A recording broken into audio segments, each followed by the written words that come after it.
Good day po sa inyong lahat. Ayan, so ngayong araw andito tayo sa farm natin sa Bayambang at may mga bisita tayo rito from Silang, Cavite.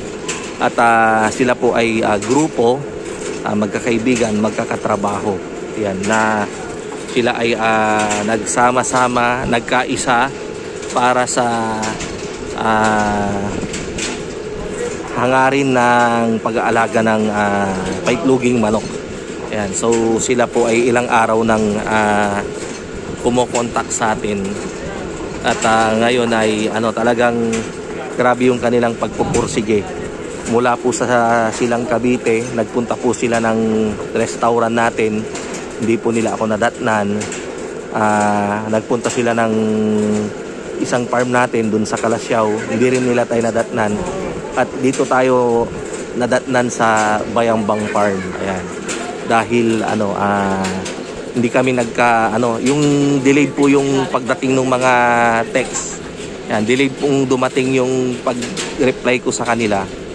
Kaya hindi nila agad nalaman yung info na andito ako sa Bayambang. Ayan. Dahil kaninang umaga maaga tayo rito dahil pinasyalan ko yung aking kapatid dahil siya po ay nadisgrasya kahapon.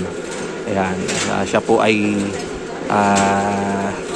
nagmotor at yung kanyang motor ay nagsirko dahil may baka na tumawid.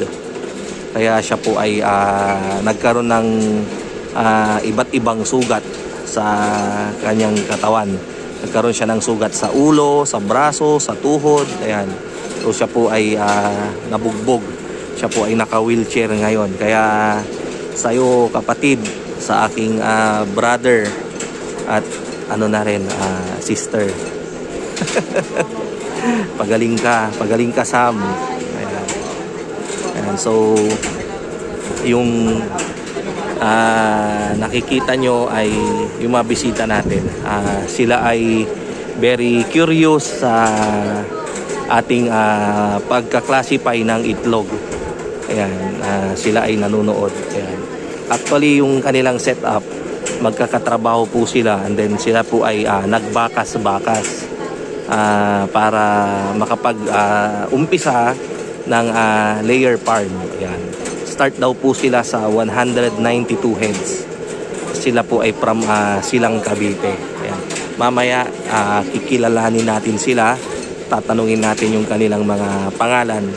Ayan, para sila po ay nagwo-work sa isang furniture production, furniture shop. Ayan, yung mga rattan look daw na plastic. Umpisa natin kay Sir. Sir, ano po yung pangalan nyo? Richard po. Si Sir Richard. And then Jeff po, Jeff. si Sir Jeff. Tapos Marvin po. Marvin. Joseph. Sir Joseph. Tapos si Ma'am Ada. Ayan. Hana, sorry. Si Ma'am Hana. So ulitin natin si Ma'am Hana, Sir Joseph, Sir Richard, Sir Jeff, Marvin. Sir Marvin. Ayan. From Silang, Cavite. Kayong lahat po taga Silang. Ayan. So sila po ay sumadya dito sa atin sa Pangasinan. Ayan. So shout out po ba, may mga gusto po kayong i-shout out yung mga katrabaho nyo pa. Agila Handicraft. Ano po? Agila? Agila Handicraft. Agila Handicraft daw. Yan, kaway-kaway mga taga Agila Handicraft. Ayan po. So sir, thank you po sa kay Tugadi daw. Thank you po sa pagbisita nyo rito sa atin. Ayan. So kahit na medyo nagkita pa rin tayo kahit na nagkaligaw-ligaw. Kaligaw-ligaw. Adventure na masaya.